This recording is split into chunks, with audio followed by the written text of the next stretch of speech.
සාදු සාදු සාදු.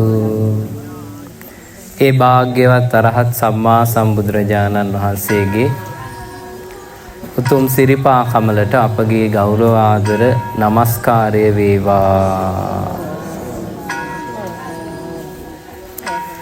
නමස්කාර වේවා බුදුරුවනට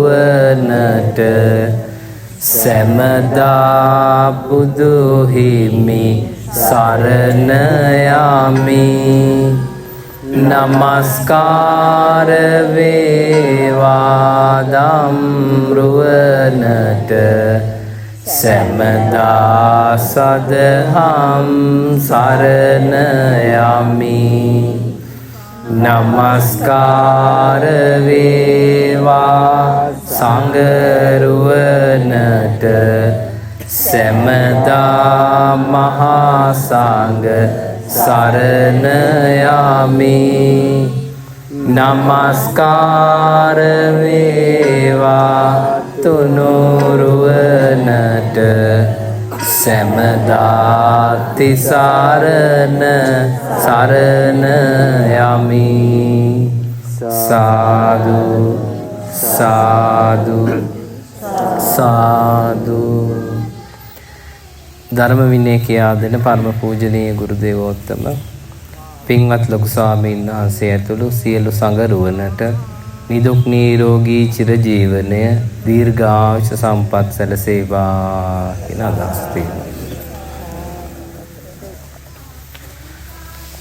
පින්වත්නි, මේ භාග්‍යවත් බුදුරජාණන් වහන්සේ දසපාරමිතා සම්පූර්ණ කරලා සම්බුද්ධත්වයේ පිණිස සියලුම පාරමිතාවන් සම්පූර්ණ කරලා මනුස්ස ලෝකෙට එන්න කලින් තුසිත කියන දිව්‍ය ලෝකෙ තමයි වැඩ හිටියේ. කොහෙද වැඩ හිටියේ? තුසිත කියන දිව්‍ය ලෝකෙ. පින්වත්නි, මේ ලෝකේ කාම දිව්‍ය ලෝක 6ක් තියෙනවා. කීයක් තියෙනවද? 6ක් තියෙනවා. ඒ කාම දිව්‍ය ලෝක 6න් බෝසතාණන් වහන්සේලා වැඩ ඉන්න ලෝකෙට තමයි කියන්නේ තුසිත කියලා දිව්‍ය ලෝකෙ. එතකොට අදටත් මෛත්‍රී මහා බෝසතාණන් වහන්සේ 16 සංකේය කල්ප ලක්ෂයක් පාරමිතා පුරලා මේ වෙනකොට කොහෙද වැඩ ඉන්නේ? තුසිත කියන දිව්‍ය ලෝකේ උත්තමයන් වහන්සේ වැඩ ඉන්නවා. එතකොට යම් දවසක ආයමත් මේ මිනිස්සුන්ගේ ආයුෂ අවුරුදු 80000ට වැඩි වුණාට පස්සේ දඹදිව් තලයට ඒ උත්තමයන් වහන්සේ මනුපියසට වඩිනවා. ඒතකන් තුසිත කියන දිව්‍ය ලෝකේ තමයි වැඩ ඉන්නේ. එතකොට පාරමිතා සම්පූර්ණ කරපු බෝසතාණන් වහන්සේලා තමන් වහන්සේගේ අන්තිම ජීවිතේ මනුස්ස ජීවිතයට එන්න කලින් තව්තිසාවේ වැඩ ඉන්නවා. සන්තුසිත කියන දිව්‍ය රාජයා හැටියට තමයි වැඩ ඉන්නේ. එතකොට පින්වත්නි, අපගේ මහා බෝසතාණන් වහන්සේ අසංකේය 4කුත් කල්පලක්ෂයක් පාරමිතා පුරලා උතුම් චතුරාර්ය සත්‍ය අවබෝධයේ පිණිස අවශ්‍ය සියලුම පාරමිතා පුරලා සන්තුසිත නමින් තුසිත දිව්‍ය ලෝකයේ වැඩ ඉන්නකොට එදා දෙව් බඹුන් ඒ බෝසත් දෙවියන්ට ආරාධනා කරා, කාලෝ යන්තේ මහා වීරයාණෙනි, ඔබ වහන්සේට කාලේ පැමිණියා කියලා මතක් කරා. උප්පජ්ජ මාතු කුච්චියා, මනුස්ස ලෝකෙට ගිහිල්ලා මව් කුසක පිළිසිඳ ගන්න කියලා මතක් කරා. සදේව කන්තාරයන්තෝ බුද්ධස්සෝ අමතං පදං, දෙව් මිනිස් ප්‍රජාවටම හිතසුව පිණිස අමා නිවන සාක්ෂාත් කරන්නට කියලා දෙවියෝ ආරාධනා කළා. එතකොට පින්වත්නි, දේවතා ආරාධනාවකින් තමයි බෝසත් කුමාරයෙක් මව් කුසට වඩින්නේ. මාවට ගියාට මව් කුසට පිළිසිඳ ගන්නවද බෝසත් කුමාරයෙක්? එහෙම නැහැ. සම්බුද්ධත්වයේ පිණිසපත් වෙන ජීවිතේ දේවාරාධනාවකින් තමයි මව් කුසට වඩින්නේ. එතකොට එහි හිටපු සන්තුෂ්ඨ දිව්‍ය රාජයා බැලුවා කොහොමද මනුස්ස ලෝකේ ඉපදෙන්න දැන් සුදුසු කාලයද කියලා බැලුවා. දැන් බුදු කෙනෙක්ට මනුස්ස ලෝකේ ඉපදිලා ධර්මය අවබෝධ කරගෙන ප්‍රචාරය කරන්න සුදුසු කාලයද කියලා බැලුවා. කාලය බලනවා කියලා එකට කියනවා. ඔබ අහලා තියෙන පස් මහා බැලුම් බලනවා කියලානේ. ආන්නේ බැලුවා. කාලය බැලුවා. දීපය බැලුවා. දීපය කියන්නේ මොකද්ද පින්වත්නි? බුදු කෙනෙක්ට ඉපදෙන්න සුදුසු රටක් තියෙනවද කියලා බැලුවා. බුදු කෙනෙක් ඉපදෙනවා නම් ලෝකේ යම් රටක ඒ ඉන්දියාව විතරයි. වෙන කොහෙවත් බුදුවරු පහළ වෙන්නේ නැහැ. දැන් සමහරු කියන් යනවා ලංකාවෙත් බුදුන් ඉපදුනා කියලා. කෙසේ වෙතත් ලංකාවේ බුදුවරු පහළ වෙන්නේ නැහැ පින්වත්. බුදුරජාණන් වහන්සේගේ ධර්මයේ බබලනවා ඇරෙන්න, ධාතුන් වහන්සේලා වැඩ සිටිනවා ඇරෙන්න ලංකාවට බුදු කෙනෙක් පහළ වෙන්නේ නැහැ. හැබැයි බුදුවරු ලංකාවට වඩිනවා. වැඩලා ධර්මයේ ප්‍රචාරය කරන්න අවශ්‍ය සුදුසුකම හදලා උන්වහන්සේලා ආපහු වඩිනවා. ඊට පස්සේ බැලුවා දේශය කියලා. ಭಾರತ දේශය. ඉන්දියාවෙත් පින්වත්නි මධ්‍ය දේශයේ. ಭಾರತ දේශයේ විතරයි බුදුවරු පහළ වෙන්නේ. මධ්‍ය කේන්ද්‍රයේ. එතකොට ඉන්දියාවේ ඉපදුන ඵලයටත් බුදුරජාණන් වහන්සේ මුණ ගැහෙනවා කියලා එකක් නැහැ.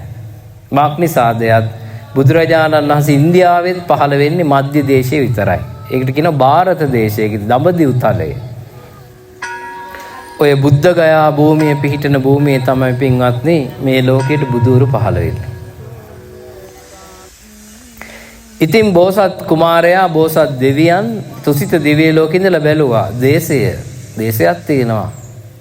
ඊට පස්සේ බැලුවා සුදුසු පවුලක් තියෙනවද කියලා බැලුවා තමන් ආසිට ඉපදෙන්න. පවුල කියලා කියන්නේ පින්වත්නි ඒ කාලෙට ඒ වෙනකොට සමාජයේ පිළිගත් පවුලක් වෙන්න ඕනේ ඒක. එක්ක බ්‍රාහ්මණ පවුල වෙන්න ඕනේ, එහෙම නැත්නම් ශාස්ත්‍රීය පවුල වෙන්න ඕනේ. උසස් කුලයක තමයි බුදුවරු ලෝකෙට පහළ වෙන්නේ. ඉතින් බැලුවා රාජ පවුල තියෙනවා. සුද්ධෝදන මහරජතුමාගේ රජ පවුල කල්පයක් ඈතට බලවුවත් පිරිසුදු රාජ පරම්පරාවක්. ඔක්කාක කුලේ සුද්ධෝදන මහරජතුමාගේ පවුල අපේ බෝසතාණන් වහන්සේ සුදුසුයි කියලා හිතුවා. බැලුවා අම්මා කෙනෙක් ඉන්නවද කියලා. ඒ අම්මට හරියටම ආයුෂ තියෙන්න ඕනි මාස 10යි දවස් 7ක්. බෝසත් කුමාරයා මව් කුසේ පිළිසිඳ ගන්න දවස් ඉඳලා ඒ අම්මට ආයුෂ තියෙන්න ඕනි දවස් කීයක්ද? මාස 10යි දවස් 7යි. ඊට වඩා ආයුෂ තියෙන්න බෑ. එහෙනම් ඒක ධර්මතාවයක්. බෝසත් කුමාරයෙක් මව් කුසෙන් බිහි වෙච්ච දවස් ඉඳලා දවස් 7ක් යනකොට ඒ අම්මව මොකද වෙන්නේ? කලුරී කරනවා. ඒක ලෝක ධර්මතාවයක්. හැම බුදු කෙනෙක්ගේම අම්මා බෝසත් කුමාරයා බිහි කරලා දින 7න් කලුරී කළා. ඒක තීරණය වෙන්නේ කොහෙදද? බෝසත් කුමාරයා මව් කුසේ පිළිසිඳ ගන්නකොටම නුවණින් බලනවා අම්මට ආයුෂ කොච්චරද කියලා. ඒක තමයි අම්මා කෙනෙක් තෝරගන්නවා කියන්නේ. ඉතින් එදා මහා මායා දේවියට ආයුෂ තිබ්බ හරියටම බෝසත් කුමාරයා මව් කුසේ පිළිසිඳ ගන්න දවස් ඉඳලා මාස 10යි දවස් 7යි. ඉතින් මේ පස්මා බැලුම් බලපු අපේ බෝසතාණන් වහන්සේ තුසිත දිව්‍ය ලෝකෙන් මනාව නික්මුණා. සිහි නුවණින් නික්මිලා මහා මායා දේවියගේ කුසේ පිළිසිඳ ගත්තා. ඒක හරි ආශ්චර්යවත් සිද්ධියක් පින්වත්නි. බෝසත් කුමාරයා තුසිත දිව්‍ය ලෝකෙන් නික්මිලා මව් කුසේ පිළිසිඳ ගන්න එක මහා මායා දේවියට හීනයක් වගේ පේනවා. සුදු ඇත් පැටවෙක් නිලුම් මලක් හොඬෙන් දරන් මායා දේවියගේ සිරිගහන් ගබඩාවේ වටේ සක්මන් කරමින් දකුණු වැලෙන් සිටින දේවියගේ කුසට රිංගනවා. හීනෙන් පේනවා. හැබැයි ඒ සිද්ධිය ඇත්තටම වුණා. සතරවරන් දෙවියන් ඇවිල්ලා මායා දේවියගේ සැතපීලා සිට සිරියාන් ගබඩාව ඒ කකුල් හතරෙන් ඔස්සගෙන ගිහිල්ලා හිමාල පර්වතයට අරන් ගිහිල්ලා රිදී ගලක් මත තියලා දිව්‍ය වස්ත්‍රාභරණයෙන් දේවියව ඇඳුවා. දිව්‍යාංගනාවක් වගේ වස්ත්‍රාභරණයෙන් ඇඳුවා. අන්දලා පින්වත්නි අනෝතත්ත විලෙන් පැන්දෝවණය කරලා පිරිසිදු කළා. මායාදේවියට මේ සිදුවීම ඇත්තටම සිද්ධ වෙනවා. හැබැයි මායාදේවියට මේක හීනෙන් පේනවා. ආයමත් මායාදේවියව සතරවරන් දෙවියන් සිරි අහන මතින්ම ගෙනල්ලා මාලිගාවේ තබලා දේවියට දකුණු ඇලයෙන් ඉන්නකොට සිද්ධාර්ථ බෝසත් කුමාරයා තුසිත දිව්‍ය ලෝකයෙන් නික්මිලා මව් කුසේ පිළිසිඳගත්තා. ඉතින් මේ සිද්ධිය හීනෙන් පෙනුනට ඒක ඇත්තටම සිද්ධ වෙච්ච එකක්. දේවිය උදෑසනම කියනවා සුදවුන් මහ නිරුදුන්ට ස්වාමීනි ඊයේ රෑ මේ වගේ හීනයක් දැක්කා. වේදාංගයන්ගේ කෙල පැමිණි බමුණන් ගෙන්නලා ඇහුවා මොකද්ද මේ හීනේ කියලා. කිව්වා බොහෝම තේජවන්ත දුර්ලභ ගණේ පුත් කුමාරයෙක් දේවියගේ කුසේ පිළිසිඳගෙන කියලා. පින්වත්නි එදා බෝසත් කුමාරයා මව් කුසේ පිළිසිඳගත් දවසේ ඉඳලා දස මාසයක් යනකම් මව් කුසේ පద్මාසනේ බැඳගෙනයි වාඩි වෙලා හිටියේ. දැන් අපේ චූටි ළමයි මව් කුසේ ඉපදෙනකොට එයාලා ඉන්නේ කොහමද? වකුටු වෙලා චූටියට ඉන්නේ.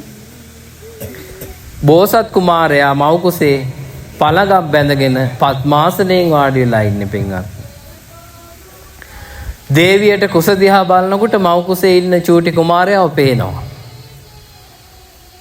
කතා කරන්න ඕනි වුණොත් චූටි කුමාරයාත් එක්ක කතා කරන්න පුළුවන්. එච්චරට ආනුභාව සම්පන්නයි. ඉතින් එදා බෝසත් කුමාරයා දස මාසයක් කුසේ දරාගෙන මායාදේවිය තමන්ගේ ඥාතීන් මුණ ගැහෙන්න ලුම්බිනී සල්වනේ හරහා යද්දී බෝසත් කුමාරයා බිහි වෙන්න වෙලාව ලං වුණා. පින්වත්නි මහා මායා දේවිය උපස්ථානයට ගිය සේවිකාවන්ට කියනවා වටතිර අදින්න කියලා. සල් ගහක් යටට ගිහිල්ලා සල්ලත්තක් අල්ලගන්න සල් ගහක් යට බලද්දී සල්ලත්තක් අල්ලගන්න තිබ්බේ නැහැ. ඉහළ තියෙන අත්තක් අල්ලගන්න අත උස්සනකොට සල්ලත්ත ඉබේම පහත් වුණා. මායා දේවිය සල්ලත්තක් අල්ලගෙන හිටගෙන ඉද්දී අර පద్මාසනේ බැඳගෙන හිටිය බෝසත් කුමාරයා ඒ පద్මාසනේම දිගෑරියා පින්වත්නි කකුල් දෙක. ඒ කකුල් දෙක දිගාරිද්දී චූටි රෝස පාට සිරිපතුල ඉස්සෙල්ලාම මේ ධරණී තලයට පේන්න පටන් ගත්තා. මගේ බෝසතාණන් වහන්සේගේ සිරිපා සංගල තමයි හාහා පුරා කියලා මේ ලෝක ධාතුවට ඉස්සෙල්ලාම පේන්න සැලසුනේ. ඒ චූටි රෝස පාට අතුල් පතුල් ඇති සිරිපා සංගල මහා බ්‍රහ්මයා රත්තරන් දැලක් මවාගෙන ඒ රත්තරන් දැලට තමයි පින්වත්නි බෝසත් කුමාරයා ඉස්සෙල්ලාම පිළිගත්තේ. ඒ රත්තරන් දැල මත මහා බ්‍රහ්මයා චූටි සිද්ධාර්ථ කුමාරයාව තබාගෙන සතරවරන් දෙවියන්ට දුන්නා. සතරවරන් දෙවියන් චූටි කුමාරයාව මහා මායා දේවියගේ අතට දෙද්දී මහා මායා දේවියගේ අතේ චූටි කුමාරයා රැඳුන්නේ නැහැ. එහෙම පහත් වුණා බිමට. ඒ චූටි රෝස පාට දෙතිස් මහා පුරුෂ ලකුණින් බැබලී යන සිරිපා සංගල පිළිගන්න මහ පොළව කම්පා වෙලා නෙළුම් පුෂ්පයක් පිපුණා. හාහා පුරා කියලා මගේ බුදුරජාණන් වහන්සේ ඉපදිච්ච මොහොතේ ලුම්බිනී සල්වණෙන් ඒ මෑණියන්වත් චූටි කුමාරයාවත් නාවන්න මහ පොළව පැලිලා පින්වත්නි උණු වතුර දිය ධාරාවක් අහසට නැංගා. ඒ උණු වතුර දිය ධාරාවෙන් මායා දේවියයි කුමාරයයි නෑ වුණා. ඒ එක්කම අනිත් පැත්තෙන් සීතල දිය ධාරාවක් ආයමත් අහසට පැන නැංගා.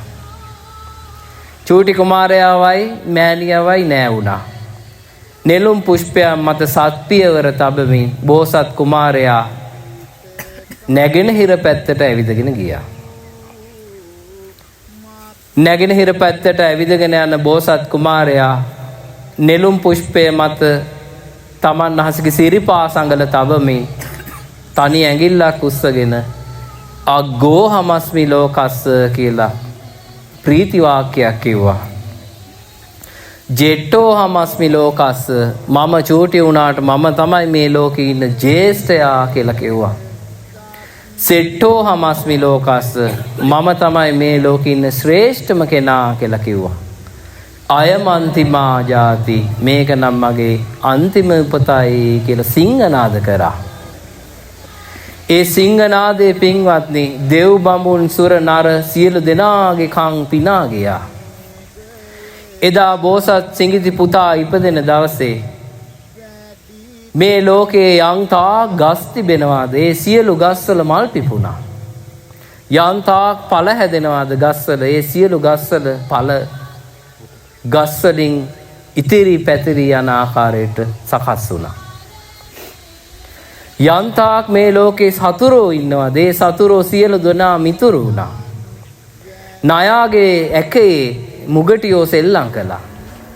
කොටි දෙනගේ තනබුරුලෙන් හාපොව්වෝ කිරිබිව්වා.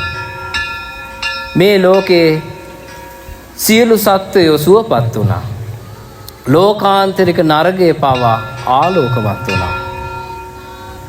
එවන් නසරියක් බෝසත් කුමාරයා ඉපදිච්ච දවසේ මේ ලෝකේ පහළ වුණා පින්වත්නි. එච්චරට ආනුභාව සම්පන්නයි බෝසත් කුමාරයෙක් මව් කුසේ පිළිසිඳගෙන මේ මනුලොවට වඩින දවස. ඉතින් අපි ඒ ගුණය සිහි කරමු කවුරුත් මේ විදියට හඬ නගා කියන්න. සකල සතට සෙත සුවය සදන්නට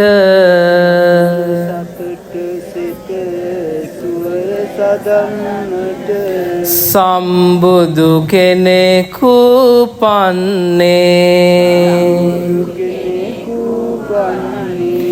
දේව බඹුන්ගේ ආරාධනයෙන්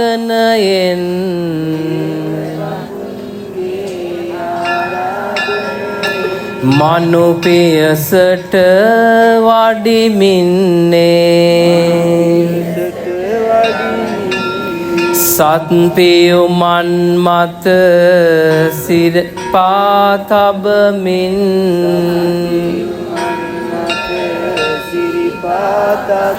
බෝසත් පුතුන් උපන්නේ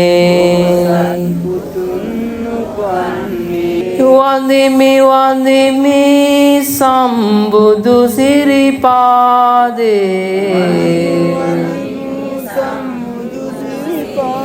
නිවන් පතා වඳිනෙමි සිරිපාදේ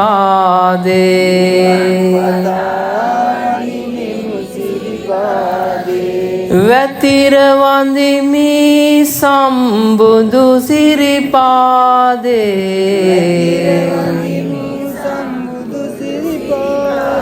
නලල තබා වඳිනෙමු සිරිපාදේ.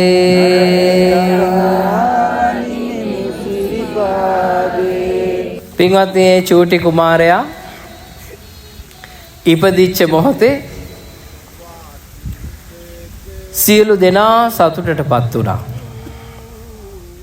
දෙවියන්ගේ දිව්‍ය බෙර පැලෙන්න දෙවියෝ බෙර වාදනය කළා. සියලු දෙනා සතුටටපත් වුණා. එදා පින්වත්නි සුද්ධෝදන මහරජතුමාගේ ගුරුවරයා අසිත තාපසයා දවල් කාලේ ගත කරන්න කියලා හිතාගෙන තුසිත කියන දිව්‍ය ලෝකෙට ගියා දවල් කාලේ ගත කරන්න. එතකොට ඒ අසිත තාපසයාට බණ භාවනා කරලා ධානය වඩලා දිව්‍ය ලෝකේ යන්න පුළුවන් මනුස්ස ශරීරයෙන්ම. ඒ උත්තමයන් වහන්සේට හිතුනොත් එහෙනම් මං දැන් දවල් කාලේ ගත කරන්න තුසිතට යනවා කියලා මෙහෙම ඉන්නවා යනවා. ගිහිල්ලා දවල් වරු තුසිතේ භාවනා කරලා දෙවියොත් එක්ක කතා කරලා එනවා.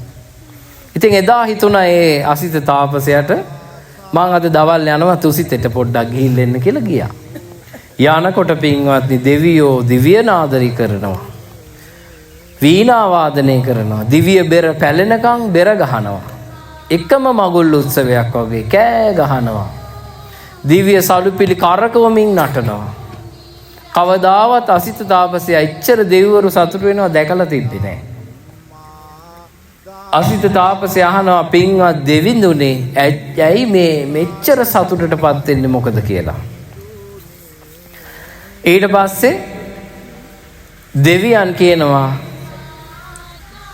සමිදානනි නිදුකානනි මනුස්ස ලෝකෙට අද ආලෝකය පහළ වුණා.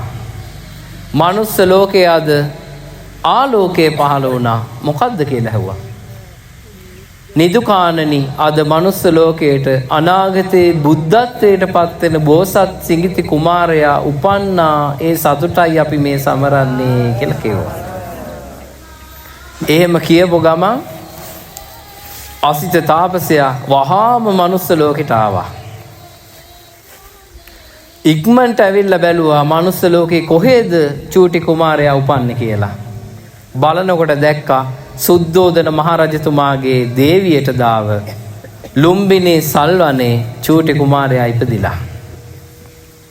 ඉක්මනට ගියා රාජමාලිගාවට.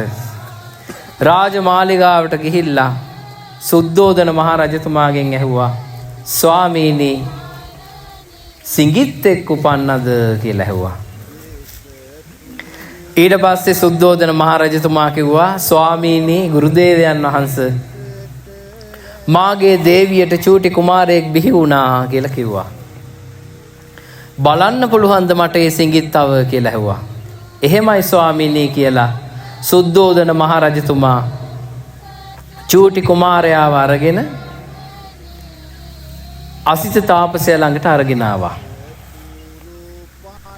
අසිත තාපසයාගේ ළඟට අරගෙන ඇවිල්ලා චූටි කුමාරයාට අසිත තාපසයාගෙන් ආශිර්වාද ගන්න කියලා බෝසත් කුමාරයාගේ සිරස අසිත තාපසයාගේ පැත්තට හරවලා මෙහෙම දික් කළා. පින්වත්නි මේ බෝසත් කුමාරයාගේ සිරස අසිත තාපසයාගේ පැත්තට නම් දික් වෙන්නේ නැහැ කවදාවත්. බඹරයක් කැරකෙනවා වගේ චූටි කුමාරයා සුද්ධෝදන රජතුමාගේ අතේ කැරකුණා. කැරකිලා අසිත තාපසයාගේ නළලේ බෝසත් කුමාරයාගේ සිරිපාදය වැදුනා. අසිත තාපසයාගේ ඇඟ කිලිපොලා ගියා. කිලිපොලා ගියාට පස්සේ බැලුවා මොකද්ද මේ කියලා. බලනකොට දැක්ක පින්වත්නි බෝසත් කුමාරයාගේ චූටි රෝස පාට සිරිපතුලේ දෙතිස් මහා පුරිස ලක්ෂණ ඒ ශරීරයෙන් බැබලී යනවා. චූටි සිරිපා සංගලේ සක් ලකුණු තියෙනවා. සුප්පතිට්ඨිත පාදෝ මනාව පිහිටි යටිපතුලක් චූටි සිරිපා සංගලේ තිබුණා. පින්වත්නි දැන් අපේ කකුල් ගත්තොත් එහෙම මේක නිකන් තියෙන්නේ නිකන් අර කොම්බෝ වගේනේ නේ. එහෙට ඇඹරිලා මෙහෙට ඇඹරිලා ඉතින් සිරිපා සංගල මනාව පිහිටලා තිබ්බා. සුප්පතිට්ඨිත පාදෝ ඒ සුප්පතිට්ඨිත පාද කියලා කියන්නේ පින්වත්නි බෝසත් කුමාරයාගේ යටිපතුල සමව පිහිටලා තියෙන්නේ. අතුල් පතුල් මෙහෙම සමව කෙලින්ම තියෙනවා. චුට්ටක්වත් එහෙට මෙහෙට වෙනස් වෙලා නැහැ. ඒක බෝසත් කුමාරයාට තිබිච්ච මහා පුරිස ලක්ෂණයක්. ඊළඟට තිබ්බා හෙට්ටා පාද තලේසු චක්කානි. බෝසත් කුමාරයාගේ සිරිපතුලේ මැද චක්‍ර ලක්ෂණේ තියෙනවා. චක්‍ර ලකුණ. ඒ කියන්නේ සක් ලකුණක් තියෙනවා. කරත්ත රෝදයක් වගේ මෙහෙම සක් ලකුණ තියෙනවා. නිම්වලලු 1000ක් ඒ සිරිපතුලේ කැරකිලා තියෙනවා. කොච්චර ලස්සනට තියෙනවද නේද පින්වත්නි? ආන්නේ සිරිපා සංගල තමයි ඔබට දැන් මේ වන්දනා කරන්න ලැබෙන්නේ. ඉතින් ඒ සිරිපා සංගලේ ඒ සක් ලකුණු අසිත තාපසයා බැලුවා මොකද්ද මේ කියලා. දැන් අසිත තාපසයා මේ විස්තර අහලා තියෙනවා. නමුත් දැකලා තිබ්බද? දැකලා නැහැ. බෝසත් කුමාරයාගේ සිරිපා සංගල බලමින් ඒ සක් ලකුණු දිහා බලාගෙන කල්පනා කරා. ඊළඟට පින්වත්නි බෝසත් කුමාරයාගේ සිරිපතුලේ ආයත පන්නේ කියන්නේ මේ විලුඹ බෝසත් කුමාරයාගේ දිගයි. යටිපතුල ගොඩක් දිග යටිපතුලක් තිබුණා. එතකොට සාමාන්‍යයෙන් දැන් සාමාන්‍ය මිනිස්යන්ගේ යටිපතුල සාමාන්‍ය ස්වභාවයටනේ තියෙන්නේ. බෝසත් කුමාරයාගේ චූටි කුමාරයාගේ යටිපතුල පවා දිගට පිහිටලා තිබුණා. ඒ වගේම තමයි පින්වත්නි දීගංගුලි ඇඟිලි දිගට පිහිටලා තිබුණා. චූටි කුමාරයාගේ සිරිපා සංගලේ මහා පුරිස ලක්ෂණ 4ක් තිබ්බා පින්වත්නි. එතකොට ඔබ කල්පනා කරන්න බුදුරජාණන් වහන්සේගේ සිරිපාදේ පමණ මහා පුරිස ලක්ෂණ කීයක් තිබ්බද?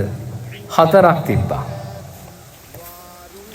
ඒ සිරිපා සඟල අපට වන්දනා කරන්න ලැබුණනේ කියලා සතුටටපත් වෙන්න ඕන. පින්වත්නි, මේ බුදුරජාණන් වහන්සේගේ සිරිපා සඟලේ දූවිලි රඳින්නේ නැහැ කවදාවත්. දැන් අපි මෙහෙම ගියොත් එහෙම අපේ කකුලේ දූවිලි හිටිනවනේ. බුදුරජාණන් වහන්සේගේ මහා පුරිස ලක්ෂණයක්. උන්වහන්සේගේ සිරුරේ සම මත කවදාවත් දූවිලි රඳින්නේ නැහැ. පාරිශුද්ධ ශරීරයකින් යුක්තයි බුදුරජාණන් වහන්සේ පින්වත්නි. ඉතින් මේ විදිහට මේ මහා පුරිස ලක්ෂණ 32ම පරීක්ෂා කරපු අසිත තාපසයා hina වෙන්න පටන් ගත්තා. අප්‍රමාණ සතුටක් ඇති වුණා. රජතුමා ඇහුවා, ස්වාමීනි ඇයි hina වෙන්නේ කියලා. එතකොට අසිත තාපසයා කියනවා, පින්වත් රජතුමනි, මේ කුමාරයා අනාගතයේ දවසක ඒකාන්තයෙන්ම සම්මා සම්බුද්ධත්වයට පත් වෙනවා කියලා කිව්වා. ටික වෙලාවක් ගිහිල්ලා අඬන්න පටන් ගත්තා. රජතුමා බය වුණා. රජතුමා අහන, ස්වාමීනි ඇයි මේ කුමාරයාට අනතුරක්වත්ද? ඇයි ඔබ වහන්සේ අඬන්නේ කියලා. පින්වත් රජතුමනි, මේ කුමාරයා අනාගතේ සම්බුද්ධත්වයට පත් වෙන බව මට දකින්න වාසනාව නැහැ. මේ උත්තමයන් වහන්සේ අනාගතේ සම්බුදු බව පත් වෙන බව මට දකින්න ආයුෂ නැති නිසායි මං දුකටයි මේ අඬන්නේ කියලා අසිත තාපසයා හොඳටම ඇඬුවා. පින්වත්නි, අසිත තාපසයාට දිවසක් තිබුණා. කල්ප 40ක් ඉස්සරහට බලන්නත් පුළුවන්. කල්ප 40ක් පිටිපස්සට බලන්නත් පුළුවන්. එච්චර තියුණු ප්‍රඥාවක් නුවණක් ඒ අසිත තාපසයාට තිබුණා. ඉතින් එදා ඒ අසිත තාපසයාගේ අනාගතේ වාක්‍ය සුද්ධෝදන රජතුමාගේ හිත කිලිපොලා ගියා. මක්නිසාදයක් සුද්ධෝදන රජතුමා කැමති වුණේ චූටි කුමාරයා සක්විති රජ වෙනවා දකින්නයි. එනමුදු මගේ බුදුරජාණන් වහන්සේ අසංකේය 4 කල්ප ලක්ෂයක් පාරමිතා පිරූ බවට උන්වහන්සේගේ සිරිපතුලෙන්ම අසිත තාපසයා නිගමනය කළා මේ කුමාරයා අනාගතේ බුදු වෙනවා කියලා. පින්වතුනි, සිරිපා සඟල අපි මේ විදිහට වන්දනා කරමු.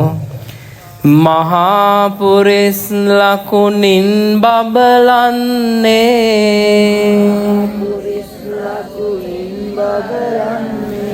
ඒ සම්බුදු සිරිපාදේ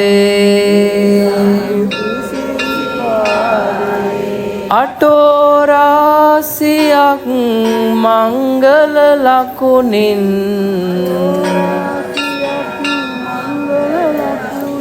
බබලන බුදු සිරිපාදේ සක් ලකුණින් දික් විලුඹින් යුතුයේ උත්තම මුනි සිරිපාදේ වන්දිමි වන්දිමි සම්බුදු සිරිපාදේ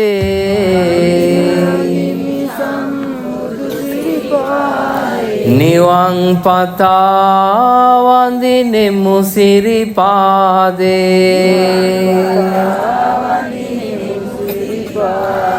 වැතිර වන්දිමි සම්බුදු සිරිපාදේ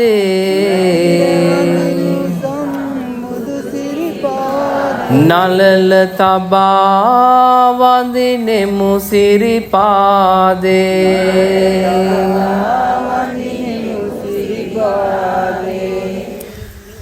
ඉතින් පින්වත්නි, චූටි කුමාරයා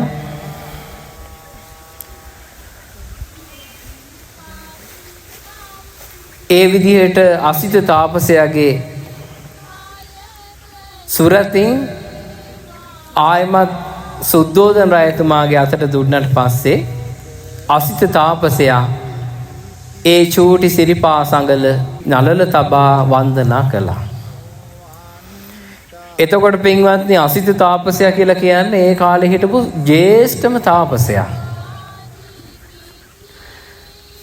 ඒ ජේෂ්ඨම තාපසයා සුද්ධෝදන මහරජතුමාගේ ගුරුවරයා ඒ බෝසත් කුමාරයාගේ සිරිපා වන්දනා කළාට පස්සේ සුද්ධෝදන රජතුමා කල්පනා කළා මගේ ගුරුවරයාත් මගේ පුතාට වඳිනවා නම් මමත් වන්දනා කරන්න ඕන කියලා. සුද්ධෝදන රජතුමත් පින්වත්නි ඒ චූටි සිරිපා සංගල නළල තබා වන්දනා කළා. එතකොට ගුරුවරයාගෙනුත් වැඳුම් ලැබුවා. පිය රජිදාගෙනුත් ඒ චූටි සිරිපා සංගල වැඳුම් ලැබුවා පින්වත්නි. පින්වත්නි මේ බෝසත් කුමාරයාගේ ආනුභාව සම්පන්න සිරිපා සංගලට අපගේ ගෞරවාදර නමස්කාරය වේවා කියන අදහස ඇති කරගන්න. පින්වත්නි යම් කෙනෙක්ට බුදුරජාණන් වහන්සේගේ සිරිපා සංගල දකින්න ඕන කියලා හිතුණොත් කවදාවත් අදිෂ්ඨානයකින් තොරව බුදුරජාණන් වහන්සේගේ අදිෂ්ඨානයකින් තොරව සිරිපා සංගල දකින්න බෑ. යම් කෙනෙක්ට බුදුරජාණන් වහන්සේගේ සිරස දකින්න ඕනි කියලා හිතුණොත් කවදාවත් බුදුරජාණන් වහන්සේගේ සිරස මේ ලෝකේ දෙව් බඹුන් සුර නර කිසි කෙනෙක්ට දකින්න ලැබෙන්නේ නැහැ පින්වත්. බුදු සිරිපා පමණක් නොවේ බුදුරජාණන් වහන්සේ සම්මා සම්බුද්ධත්වයට පත්වෙන යම් වජිරාසන පිම්බිම ඇද්ද ඒ වජිරාසන පිම්බිමේ පවා අහසේ දෙවියන්ට දිවි විමාන පහළ වෙන්නේ නැහැ කියනවා. බුද්ධ අධිෂ්ඨානයකින් තොරව බුදු සිරිපා කාටවත් දකින්න ලැබෙන්නේ නැහැ කියනවා. මංගල ලකුණු 108ක් ඒ සිරිපා සංගලෙ පිහිටලා තියෙනවා පින්වත්. මේ ලෝකේ යම් මංගල සම්මත ලක්ෂණයක් තියනවාද ඒ සියලු ලක්ෂණයන් බෝසත් කුමාරයාගේ මගේ බුදුරජාණන් වහන්සේගේ සිරිපා කමලේ පිහිටියා.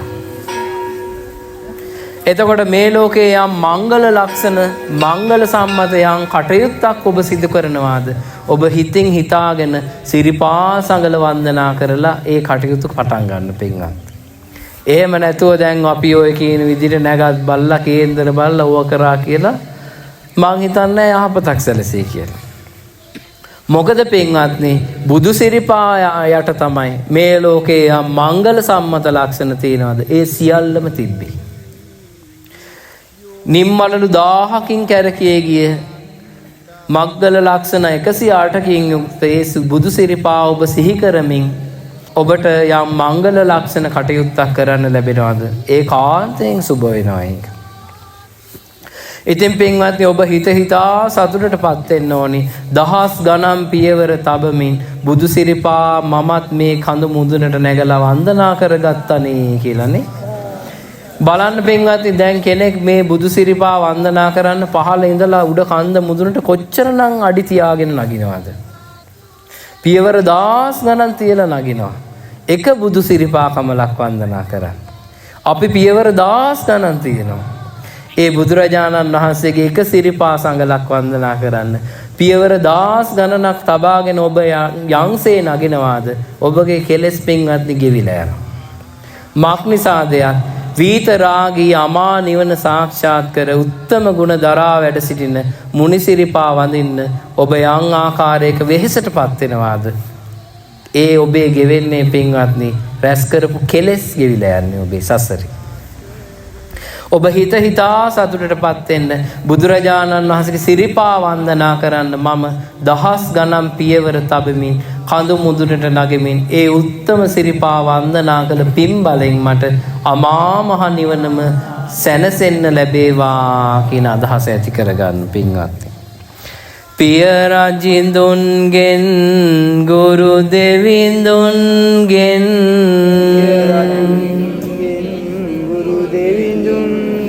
නලලත රැඳී සිරිපාදේ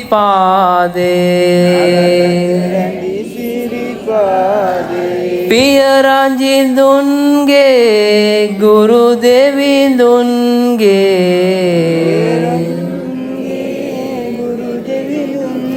වැඳුම් ලැබූ සිරිපාදේ උත්තම ගුණ ඇති මුනිදුන් සිහිකට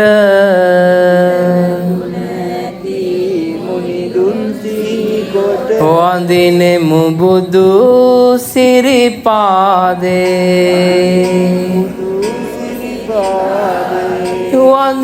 වඳිමි සම්බුදු සිරිපාදේ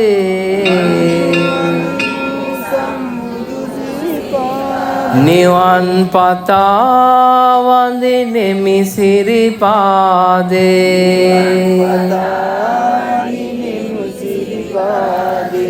වැතිර වඳිමි සම්බුදු සිරිපාදේ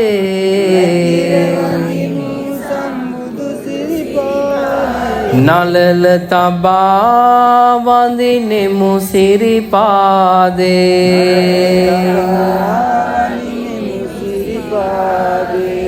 පින්වත්නි ඒ චූටි කුමාරයා වැඩිලා ගිහිල්ලා වයස අවුරුදු 16ක් වෙද්දී භද්‍ර යෞවනයට පැමිණියා. මහා පුරුෂ ලකුණින් සෝභමානව නගරේ පුරා වීදි සංචාරය කළා. සුද්ධෝදන මහරජතුමා ඒ කාලේ හිටපු ලස්සනම කුමාරිකාව හොයලා ඒ චූටි කුමාරයාට සරණ පාවා දුන්නා.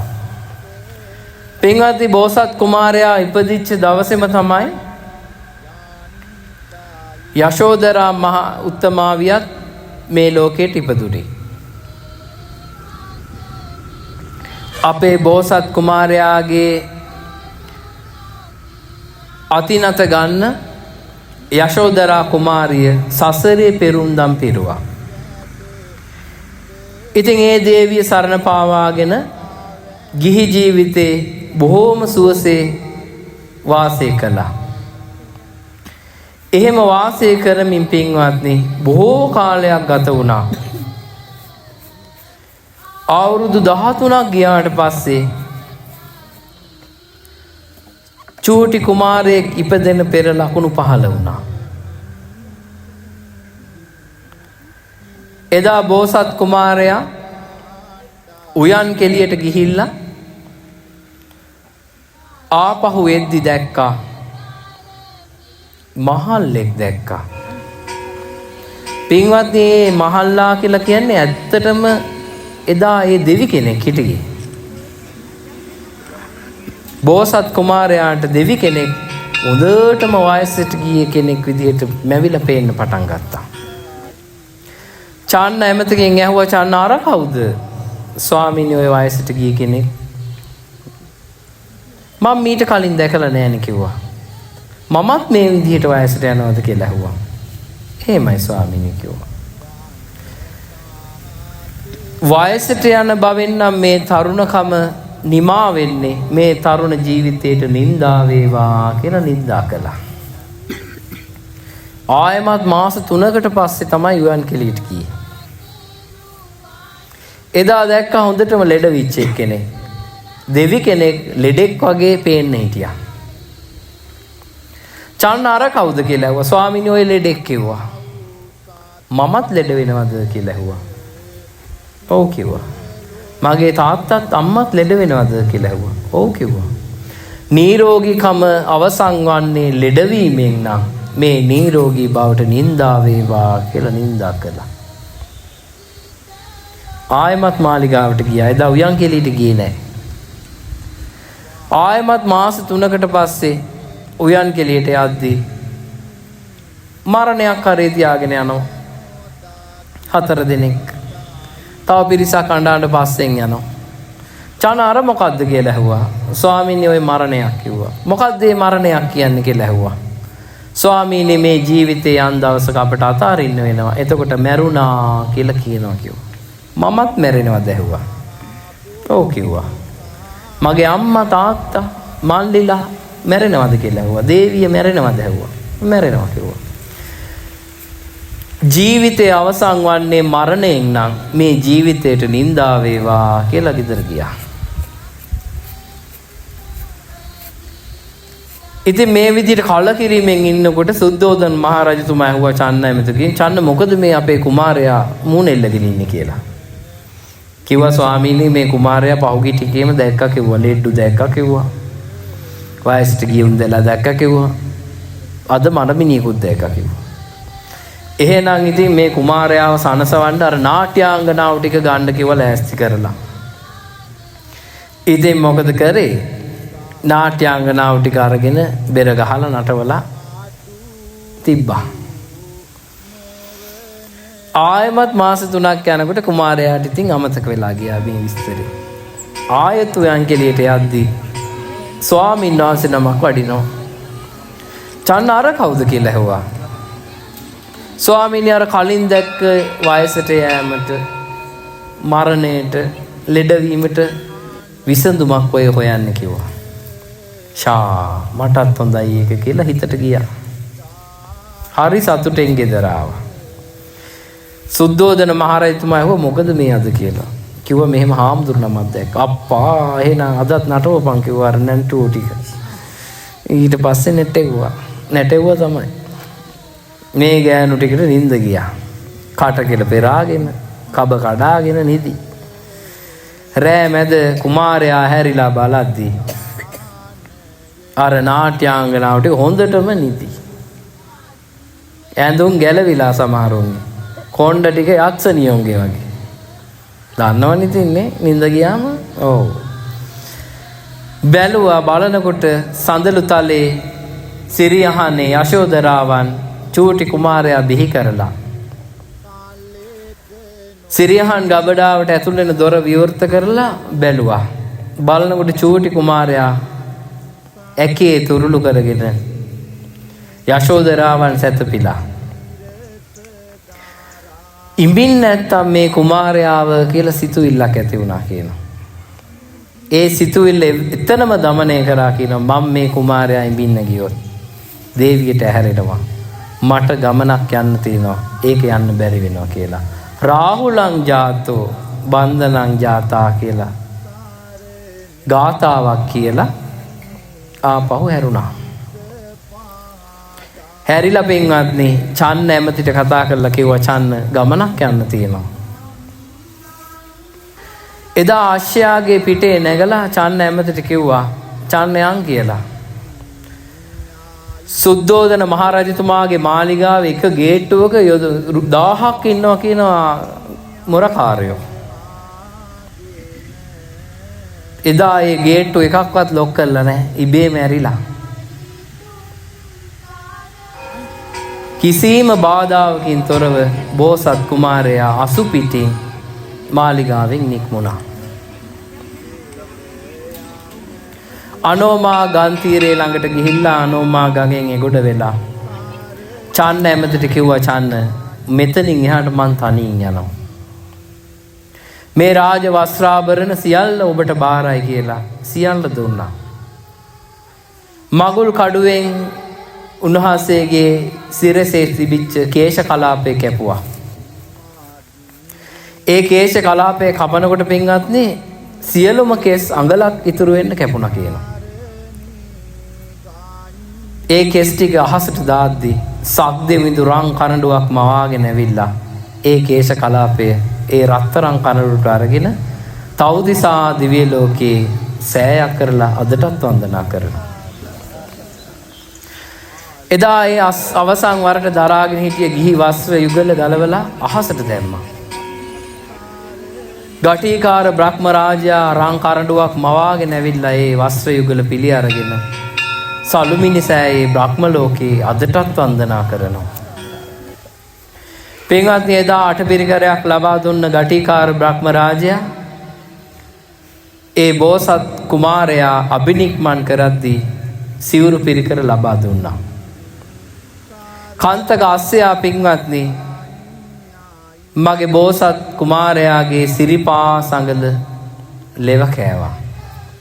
රෝස පාට නියපොතු තියෙන රන්වන් රන් සිරිපා තමන්ගේ දිවෙන් ස්පර්ශ කරපු ඒ කාන්තක අස්සයාගේ ලය පැලිලා මරණයටපත් වෙලා තව්තිසා දිව්‍ය ලෝකේ දිව්‍ය කුමාරයෙක් වෙලා උපන්නා.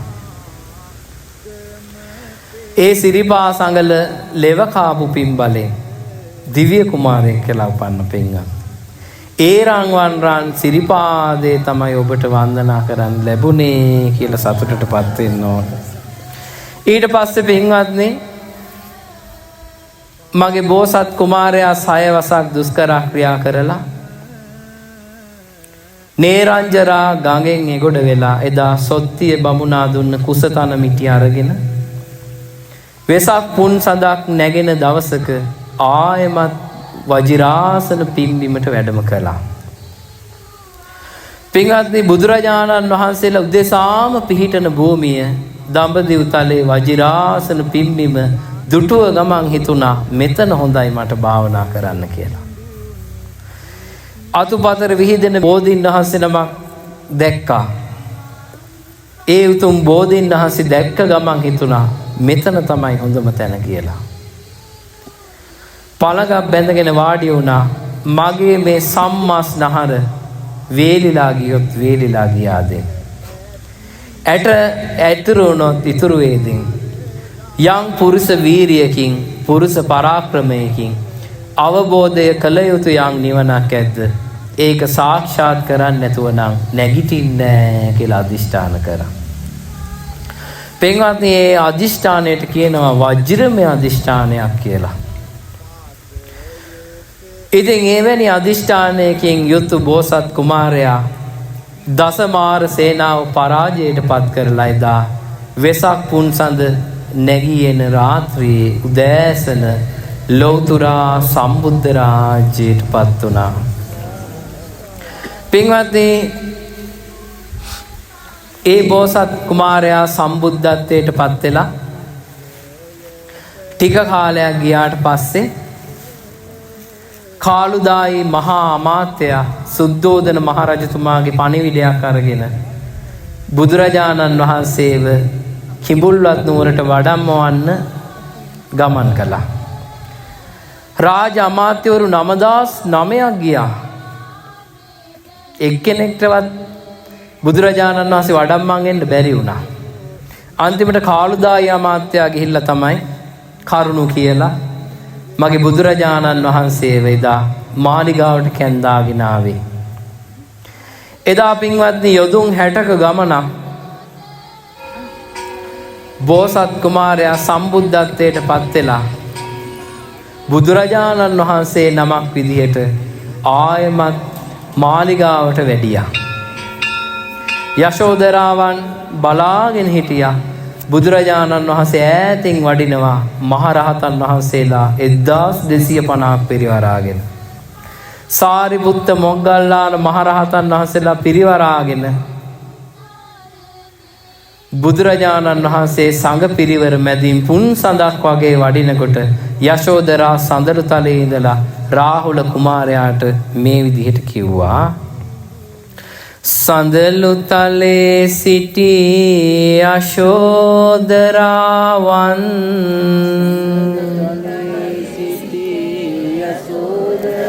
සිඟිති රහල් පුතු ගෙන්වා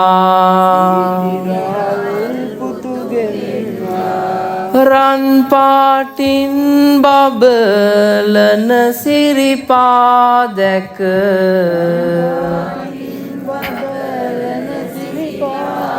සුන්දර ගීයක් ගැයුවා අන්න පුතේ අර සිරිපා තබමින්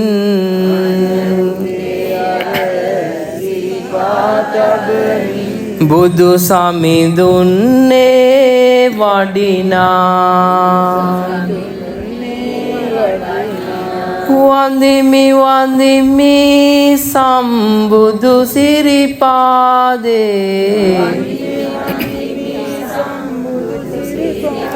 නලල තබා වන්දිනෙමු සිරිපාදේ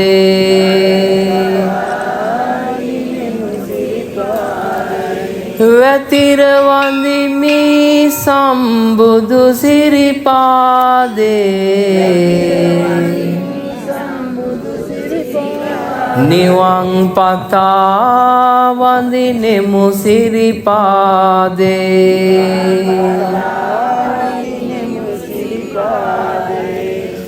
පින්වත්නි, එදා ඒ බුදුරජාණන් වහන්සේ යශෝදරා උත්තමාවිය බැහැ දකින්න පැමිණියා. චූටි රහල් කුමාරයාට කිව්වා දායාද ඉල්ල ගන්න කියලා. ඉතින් බුදුරජාණන් වහන්සේ ළඟට ගිහිල්ලා රාහුල පුංචි කුමාරයා බුදුරජාණන් වහන්සේගේ අතේ එල්ලිලා කිව්වා පියාණෙනි දායාදේ දෙන්න කියලා. සාරිපුත්ත මහරහතන් වහන්සේට බුදුරජාණන් වහන්සේ කියනවා පින්වත් සාරිපුත්ත මේ කුමාරයාට දායාදේ දෙන්න කියලා. මොකද කළේ? මහාන කරා. මහාන කරාට පස්සේ සුද්ධෝදන රජතුමාට හරි දුකක් ඇති වුණා. රජ වෙන්න හිටියේ කුමාරයා බුදු වුණා. ඒ කුමාරයාගේ පුත් කුමාරයාත් මොකද කළේ? මහාන කරා. සුද්ධෝදන රජතුමා කිව්වා ස්වාමීනි දෙමව්පියන්ගේ අවසරයකින් තොරව මහාන කරන්න එපා කියලා. කෙසේ නමුත් පින්වත්නි එදා සුද්ධෝදන රජතුමාටත් යශෝදරා උත්තමාවියටත් ඒ සුදවුන් මහා නිරිඳුන්ගේ රාජමාලිගාවේ සියලු දෙනාට බුදුරජාණන් වහන්සේ ධර්මය කිව්වට පස්සේ ඒ සියලු දෙනා මාර්ගඵල අවබෝධය කළා ගියා. ඉතින් සුද්ධෝදන රජතුමා උතුම් සෝතාපන්න ඵලය සාක්ෂාත් කළා. යශෝදරා උත්තමාවියට සසරක දුක් නැති වුණා. අසංකේය 4ක දුක් යශෝදරා බුදුරජාණන් වහන්සේගේ සිරිපා සංගල මත නළල තබමින් වන්දනා කරමින් දුක ගෙවා දැම්මා. පින්වත්නි, ඒ රන් සිරිපා යශෝදරාවන් සිප වළඳගෙනමින් වන්දනා කළා. අසංකේය 4ක දුක් නැති කරලා දුක 3 කරගෙන උතුම් ධර්මාවබෝධය කළා. පින්වත්නි, ඒ උතුම් සිරිපා වන්දනා කළ පිනෙන් අපටත් ඒ නිවනම අවබෝධ වේවා කියන අදහස තියාගන්න. පින්වත්නි, බුදුරජාණන් වහන්සේ 45 වසරක් පුරාවටම උන්වහන්සේගේ ගන්ධ කුටියෙන් යම් මොහොතක එළියට වඩිනවාද දකුණු සිරිපාදයේ තියලා තමයි එළියට වඩින්නේ. සෑම ගමනක්ම බුදුරජාණන් වහන්සේ වඩිනවාද දකුණු සිරිපාදයේ තියලා තමයි ඉස්සරහට වඩින්නේ. පින්වත්නි, එහෙම දකුණු සිරිපා සංගල ඉස්සරහට තබමින් පියවර තබන බුදුරජාණන් වහන්සේ බඹයක් දුර බලාගෙන තමයි වඩින්නේ කියනවා. උන්වහන්සේ මෙහෙම බඹයක් දුර බලාගෙන ඉදිරියට වඩිනකොට උන්වහන්සේට හාත්පස යොදුනා සම්පූර්ණයෙන් මේ බුද්ධ නේත්‍රයට පේනවා පින්වත්නි. ඉස්සරහටත් යොදුනක් පේනවා, පිටිපස්සටත් යොදුනක් පේනවා, දෙපැත්තටත් බුදුරජාණන් වහන්සේට යොදුනක් පේනවා. ඉතින් ඒ රන් සිරිපා තබමින් මගේ බුදුරජාණන් වහන්සේ ගල් බොරළු මතින් වඩිද්දී ඒ මහ පොළවේ උස් තැන් පහත් වෙලා ගියා. පහත් තැන් උස් වෙලා ගියා. සමානව පිහිටි රන් සිරිපාදේ පිළිගන්න මහ පොළොව සමතලා වුණා. පින්වත්නි, බුදුරජාණන් වහන්සේ වඩිද්දී උන්වහන්සේගේ අදිෂ්ඨානයකින් තොරව ඒ සිරිපා සංගල මේ මහ පොළවේ කවදාවත් පිහිටියේ නැහැ. ආනන්ද ස්වාමින් වහන්සේ අවුරුදු 20ක් බුදුරජාණන් වහන්සේ පස්සෙන් උපස්ථාන කරමින් ගියා. උන්වහන්සේට කවදාවත් බුදු සිරිපා පෑගුන්නේ නැහැ. මාක් නිසාදයක් බුදුරජාණන් වහන්සේ යම් පියවරක් උස්සලා තව පියවරක් තබනවාද ඒ පියවර උස්සලා අනිත් පියවර තබද්දි ඒ තියපු පියවර පින්වත්නි අනිත් වැලි වැටිලා මැකිලා යනවා. කවදාවත් බුදුරජාණන් වහන්සේගේ සිරිපා සංගල ආනන්ද ස්වාමීන් වහන්සේට පෑගෙන්නේ නැහැ. එච්චර ආනුභාව සම්පන්නයි. බුදු සිරිපා යම් කෙනෙක්ට දකින්න ඕන නම් ඒ බුද්ධ අධිෂ්ඨානයකින් තොරව ඒ බුදු සිරිපා කවදාවත් දකින්න ලැබුණේ නැහැ පින්වත්. දවසක් පින්වත්නි බුදුරජාණන් වහන්සේ පාන්දර අවදි වෙලා බැලුවා කාටද පිහිට වෙන්නේ කියලා. එහෙම බලනකොට දැක්කා එක බමුණෙකුයි බැමිණියෙකුයි ඉන්නවා. ඒ අයට මේ බුදු සිරිපා දැක්කොත් ධර්මය අවබෝධ කරන්න පින තියෙනවා. බුදුරජාණන් වහන්සේ බමුණයි බැමිණී වඩින පාරේ වැලි පළසක් මත සිරිපා සංගල තිබ්බා. තියලා බුදුරජාණන් වහන්සේ ගිහිල්ලා ගහක් යට භාවනා කර කර ඉන්නවා. ඉතින් අර මාගන්ධියේ බමුණයි බැමිණී එනකොට දැක්ක සිරිපා සංගල. දැකපු ගමන් කල්පනා කරා එකත් එකටම මේ නම් උත්තම ගුණ තියෙන මනුෂ්‍ය රත්නයකගේ පාද සලකුණා. කොහෙද මේ උත්තමයන් වහන්සේ ඉන්නේ කියලා බලන්න ඕනේ කියලා ඒ සිරිපා සංගල තිබ්බ පැත්තට ඇවිදගෙන ගියා.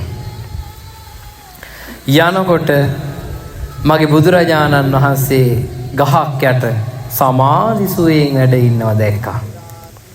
දැකපු ගමන් හිතේ ඇති වුණා අප්‍රමාණ පැහැදීමක්. මෙච්චර ලස්සන තරුණයෙක් භද්‍ර යෞවනයේ පසු වෙන සෝභමාන රූපයෙන් යුතු තරුණයෙක්. මේ කුමාරයා හොඳයි අපේ දියණියට කසාද බඳලා දෙන්න කියලා බැමිණිට හිතුණා. ඒ බැමිණි ගිහිල්ලා මගේ බුදුරජාණන් වහන්සේ ළඟට ගිහිල්ලා වන්දනා කරලා කියනවා ස්වාමීනි ඔබ වහන්සේ මේ බවුන් වඩන්නේ මනුස්ස ලෝකේ ලබා ගන්න බැරි සැප ලබන්නද කියලා ඇහුවා. නෑ කිව්වා. එහෙනම් දිව්‍ය අප්සරාවෝ ලබන්නද කියලා ඇහුවා. නෑ කිව්වා. ස්වාමීනි මම කැමති ඔබ වහන්සේ වගේ කෙනෙක්ට මගේ දූසිඟිත්ත සරණ පාවා දෙන්න. ඉන්න මං කැන්දන් ගයින එන්නම් කියලා බැමිණි දුවගෙන ගිහිල්ලා ගෙදර ගිහිල්ලා අර කෙල්ලට එන්න කියලා ලෑස්ති කරගත්තා. ලස්සනට සරසවාගෙන මල් කලබා කිසේ ගහලා එක්කන් ආවා. මාගන්ධියේ බමුණා බුදුරජාණන් වහන්සේට කියනවා ස්වාමීනි අර මගේ බැමිණි සමග පැමිණෙන්නේ දූසිඟිත්ත. අපේ සිටු තනතුරුත් ඔබ වහන්සේ ලබාගෙන දූසිඟිත්තත් සරණ පාවාගෙන අපේ ගෙදර යන්ද කියලා ඇහුවා. බුදුරජාණන් වහන්සේ උන්වහන්සේගේ නේත්‍රේ විවර කරලා බැලුවා කවුද මේ කියලා. දැක්කා මාගන්ධියේ බමුණයි ඒ බැමිණි සිඟිති දිනේ ඉන්නවා. බුදුරජාණන් වහන්සේ සිඟිති දිනේ දැකලා කිව්වා හප්පා මේ වගේ කෙනෙක් පයෙන්වත් ස්පර්ශ කරන්නේ නැහැ කිව්වා. ඇයි ස්වාමීනි එහෙම කියන්නේ කියලා මාගන්ධියා බැමිණි ඇහුවා. මේක අසුචි කලයක් නේ කිව්වා. කියපු ගමන් අර කෙල්ලට කේන්ති ගියා. එයා මේ කය සාර වශයෙන් දැක්කේ සුන්දර රූප ස්වභාවයෙන් යුක්ත කෙල්ලට තරුණ කෙල්ලට කේන්ති ගියා. ගස්සගෙන ගියා ඉඳපන් කියලා. මාගන්ධියේ බමුණයි බැමිණි ඇහුවා ස්වාමීනි ඇයි එහෙම කියන්නේ මේ මගේ දියණි හරිම රූප ස්වභාවයෙන් යුක්තයිනේ. ඇයි ස්වාමීනි කියලා ඇහුවා. ඉතින් මේ කයේ අනිත්‍ය ස්වභාවය මගේ බුදුරජාණන් වහන්සේ බැමිණිටත් බැමිණියටත් විස්තර කරද්දී ඒ දෙන්න බුදු සිරිපා ළඟ සෝතාපන්න ඵලෙ සාක්ෂාත් කළා. පින්වත්නි මේ බුදු සිරිපා දකිමින් බුදු සිරිපා වන්දනා කරමින් යම් කෙනෙක් හිතේ පැහැදීම ඇති කර ගන්නවාද ඒ කෙනාට ඒ අමා මහ නිවනම අවබෝධ වෙනවා. මක්නිසාදයක් මට මතක විදිහට කොණ්ඩඤ්ඤ බුදුරජාණන් වහන්සේගේ කාලයක වැද්දෙක් කැලේ දඩයන් කරගෙන යනකොට ඒ කොණ්ඩඤ්ඤ බුදුරජාණන් වහන්සේ සිරිපා සංගල පේන්න සලස්සලා වැඩලා. ඉතින් ඒ වැද්දා මේ සිරිපා සංගල දැකලා හිතේ පැහැදීම ඇති කරගෙන කල්පනා කළා එකත් එකටම මේ නම් උත්තම ගුණ තියෙන මිනිස්සෙකුගේ පාද සලකුණක් කියලා හිතුවා. හිතලා ඒ සක්ලකුණින් බැබලී ගිය සෝභමාන සිරිපා සංගලට නළල තියලා වන්දනා කළා. ඒ වැද්දා මරණින් මත්තේ සුගතියේ ඉපදිලා පින්වත්නි අපේ බුදුරජාණන් වහන්සේ ඉපදිච්ච කාලේ මනුස්ස ලෝකෙට ඉපදුනා. අපේ බුදුරජාණන් වහන්සේගේ කාලේ මනුස්ස ලෝකෙ ඉපදිලා උසස් කොළයක ඉපදිලා පැවිදි වෙලා මගේ බුදුරජාණන් වහන්සේගෙන් ධර්මය අහලා අමා මහ නිවන අවබෝධ කළා. ඒ තේරාපදානේ තියෙනවා ඒ බුදුරජාණන් වහන්සේගේ සිරිපා වන්දනා කළ පින්බලෙන් තමයි මට නිවනට බීජේ ඉපදුනේ කියලා.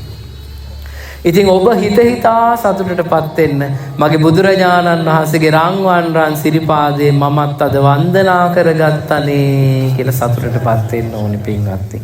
මක් නිසාද මේ බුදුරජාණන් වහන්සේගේ සිරිපාදේ වන්දනා කළ පින ඔබට අනාගතයේ දවසක නිවන පිණිස ඒකාන්තයෙන්ම උපකාර වෙනවා. ඉතින් ඒ නිසා පින්වත්නි තව දවසක් එක්තරා කොස්වහලීනියෙක් මෙහෙම යනකොට පියාසර කරගෙන යනකොට බුදුරජාණන් වහන්සේට හිතුණා මේ කොස්වහලීනියාට නිවන් දකින්න පින තියෙනවා කියලා. ඉතින් බුදු සිරිපා සංගල පේන්න සලස්සලා බුදුරජාණන් වහන්සේ වැඩියා. අර කොස්වහලීනියා ගිහිල්ලා මලක් කඩාගෙන ඇවිල්ලා අර සිරිපා ළඟ තිබ්බා. හරිම පුදුමයි පින්වත්නි. ඒ කොස්වහලීනියා මරණින් මත්තේ සුගතිය උපන්නා. එච්චරට ආනුභාව සම්පන්න යම් කෙනෙක්ට මේ බුදු සිරිපා හිතා කල්පනා කර ගුණ වශයෙන් සිහි කර වන්දනා කරන්න ලැබෙනවාද? ඒ කෙනාට ඒ ලැබෙන දුර්ලභම වාග්යක් පින්වත්නි. දවසක් පින්වත්නි බුදුරජාණන් වහන්සේගේ ශ්‍රාවිකාවක් සිටු දියණියක් හිටියා. චූටි කුමාරිකාවක්. මේ චූටි කුමාරිකාව වයස අවුරුදු 7දී සෝතාපන්න වුණේ. අවුරුදු 7දී සෝතාපන්න වෙච්ච කෙල්ල අවුරුදු 16ක් වෙනකොට සඳලු තලයේ මාලිගාවේ මේ අත සක්මන් කර ඉද්දි නගරයට මස් අරගෙන එන වැද්දෙක්ව දැක්කා. මේ සෝතාපන්න වෙච්ච කෙල්ලට හිතුණානේ මේ වැද්දත් එක්ක පැනලා යන්න ඕනි කියලා. මොකද කළේ ඉතින්? හෙමීට බැස්ස පහලට බැහැලා මොකද කරේ? අයියන්ඩී මාවත් එක්කම් ඵලයන් කිව්වා. වැද්දා කල්පනා කරා අනේ ඉතින් මට මේක ස්විප් එකක් ඇදුනා වගේ. අර කෙල්ලත් එක්ක කරගෙන කැලේට ගියා. කැලේට ගිහිල්ලා දැන් ඉතින් මේ කෙල්ල සෝතාපන්න වෙලා ඉන්නේ. සෝතාපන්න වෙච්ච සිඟිති දෝනි වැද්දෙක් සමග පෞල් ජීවිතය ගත කළා. දරුවෝ 8 දෙනෙක් හම්බුණා. දරුවෝ 8 දෙනෙක්ට අම්මා කෙනෙක් වුණා. ඊට පස්සේ මේ ළමයි 8 දෙනාට බිරින්දෑවරු 8 දෙනෙකුත් ගෙනාවා. වැඩි කෙල්ලෝ 8 දෙනෙක් ගෙනල්ලා බන්දලා දුන්නා. දැන් ළමයි 16ක්. දැන් මේ පිරිස බොහෝම සතුටින් ඉන්නවා. මෙහෙම ඉන්නකොට බුදුරජාණන් වහන්සේ දැක්කා මේ පිරිසට නිවන් දකින්න පින තියෙනවා. දැන් කෙල්ල සෝතාපන්න වෙලා ඉන්නේ ශ්‍රාවිකාවක්. බුදුරජාණන් වහන්සේ වනයේට වැඩම කරලා අර වැද්දා මදු ගහලා තියෙන තැන් හැම තැනකම මදු වලට අහු වෙලා හිටි හැම සතාවම මද්දෙන් නිදහස් කරලා ඒ මද්ද තියෙන තැන සිරිපා සංගල තියලා ගියා. ගිහිල්ලා ගහක් යට භාවනා කර හිටියා. එදා ඒ උදේ පාන්දර කුක්කුට මිද්ද වැද්ද ඇවිල්ලා මදු ගහලා තියෙන තැන් පරීක්ෂා කරන බලනකොට එක මද්දකවත් ගොදුරු නැහැ. ගොදුරු නැහැ. ඒ වනෝට තියෙන මොකද්ද? පාද සලකුණක් තියෙනවා. එකත් එකටම මේ කෙනා තමයි මේක ගලවන්න ඇත්තේ මගේ මදු ටික කියලා. සිරිපා සංගල තිබ්බ තැනින් බලාගෙන ගියා. යනකොට ගහක් යට බුදුරජාණන් වහන්සේ භාවනා කරනවා. එකත් එකටම අර කෙනා තමයි අර ශ්‍රමණයා තමයි මගේ මදු ටික ලිස්ස කියලා දුන්න අමෝරාගෙන ඊතලේ ඇදලා විදින්න යනකොටම වැද්දා ගල් වුණා. ඇද්දම තමයි ගල් වෙලා ඉන්නව දැන්. ගලව ගන්න බෑ. අප්පච්චි කොහෙද ගියේ කියලා බලන්න ලොකු පුතා ආවා. අප්පච්චි ඉන්නවා ශ්‍රමණයන් වහන්සේ නමක් ඉස්සරහා ගල් වෙලා. එකත් එකටම මේ ශ්‍රමණයා මොකක් හරි කරන්න නැති විදින්න ඕනි කියලා ලොකු පුතත් ඇද්දා දුන්න. එයත් ගල් වුණා. ඒ විදිහට පුතාලා 8 දෙනාම ආවා තාත්තා හොයාගෙන. පුතාලා 8 දෙනාම ගල් වුණා. බිරින්දෑවරු 8 දෙනත් ආවා ස්වාමිවරු හොයාගෙන. උන් 8 දෙනත් ගල් වුණා. අන්තිමට සිටු දේනිය ආවා. දරුවෝ ටිකයි ස්වාමියයි හොයාගෙන. එනකොට මෙන්න පිරිසම ගල් වෙලා දුනු අමෝරාගෙන ඉන්නවා. එක පාරම දැක්කේ මේ අයව නෙමේ. බුදුරජාණන් වහන්සේ දැක්කා. අවුරුදු 7ේදී දැක්කට පස්සේ ආයි දැක්කේ නැහැ. දැකපු ගමන් පියාණනි කියලා දුවගෙන ගිහිල්ලා වන්දනා කරා. මහවැද්දා කල්පනා කරනවා එකත් එකටම මේ මගේ බිරිඳගේ තාත්තා වෙන්න ඇති. ඇයි දැන් මේ හොරෙන්නේ පන්නගෙන ආවේ ලේලිව තාත්තව දැකලා තිබ්බේ නෑනේ. හිතුවා එකත් එකටම තාත්තා වෙන්න ඇති. එහෙනම් මේ මගේ මාමණ්ඩිනේව කියලා හිතේ පැහැදීම ඇති කරගත්තා. හිතේ පැහැදීම ඇති වෙච්ච ගමන් අර ගල් විච් එක නැති වුණා. බුදුරජාණන් වහන්සේ බණ කිව්වා මේ කුක්කුට මිත්ත වැද්දා එයාගේ දරුවෝයි සියලු දෙනා සෝතාපන්න වුණා. පින්වත්නි බුදු සිරිපා පෙන්නමින් බුදු සිරිපා සංගල මත වැද්දන් පවා ඒ අමා නිවන ස්පර්ශ කළා. එච්චරට ආනුභාව සම්පන්නයි බුදුරජාණන් වහන්සේගේ රාංවන් සිරිපා. දවසක් පින්වත්නි බුදුරජාණන් වහන්සේ ගම් ඉවුරට වැඩම කරනකොට ඒ ගම් ඉවුරේ හිටියා කිඹුලෙක්. මේ කිඹුලා කල්පනා කරා මේ බුදුරජාණන් වහන්සේ වැඩියේ කත් එකටම මේ ගඟෙන් එගොඩ වෙන්නේ නැති කියලා. ඒ කිඹුලා ගඟ දිගේ පීනගෙන ඇවිල්ලා ගම් ඉවුරට ඇවිල්ලා බුදුරජාණන් වහන්සේ දිහා බැලුවා. බලනකොට බුදුරජාණන් වහන්සේගේ අබිනීල නේත්‍ර සංගලෙන් අර කිඹුලා දිහා බලද්දි කිඹුලාගේ හිතේ තිබිච්ච දුක සියල්ල සංසිඳිලා ගියා.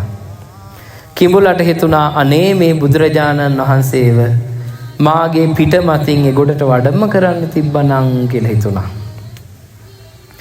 බුදුරජාණන් වහන්සේ මේ කිඹුලාගේ හිතේ ඇතිවිච්ච සිතුවිල්ල දැක්කා. දැකලා පින්වත්නි අටෝරාසියක් මංගල ලකුණෙන් යුතු මේ උතුම් රන් සිරිපාදේ කිඹුලාගේ පිටේ තිබ්බා. කිඹුලාගේ හිතට දැනුණා මුළු ලෝකෙම පිට මතට වැඩියා වගේ. ඊළඟ සිරිපාදයක් තිබ්බා. කිඹුලාගේ හිතට දැනුණා මුළු ලෝකෙම සිරිපා සංගල මත තිබ්බා වගේ කියලා. කිඹුලා පින්වත්නි බුදුරජාණන් වහන්සේ වඩම්මාගෙන ගඟෙන් එගොඩට ගියා. ගඟෙන් එගොඩට බුදුරජාණන් වහන්සේ වැඩම කරාට පස්සේ කිඹුලාගේ පිටෙන් බුදුරජාණන් වහන්සේගේ සිරිපා කමලක් මහ පොළොවේ තිබ්බා. කිඹුලාගේ හිතට මහා දුකක් දැනුණා. ලෝකෙම කඩා වැටුණා වගේ. ඊළඟ සිරිපා සංගලත් පිටෙන් අරන් මහ පොළොවේ තියද්දි කිඹුලා කඳුළු සලමින් බුදුරජාණන් වහන්සේ බලා සිටියා. බුදුරජාණන් වහන්සේ දෙස බලා සිටින කිඹුලාගේ දුක නිවි ගියා. බුදුරජාණන් වහන්සේ සෙත් පැතුවා. මරණින් මත්තේ පින්වත්නි ඒ කිඹුලා සුගතියේ උපන්නා. අපේ බුදුරජාණන් වහන්සේගේ කාලේ මනුස්ස ලෝකෙට ඇවිල්ලා අමා මහ නිවන අවබෝධ කළා. ඉතින් ඔබ හිතා සතුටටපත් වෙන්න ඒ බුදුරජාණන් වහන්සේගේ උතුම් සිරිපා සංගල වන්දනා කරන්න මටත් ලැබුණානේ කියලා සතුටටපත් වෙන්න ඕනේ පින්වත්නි.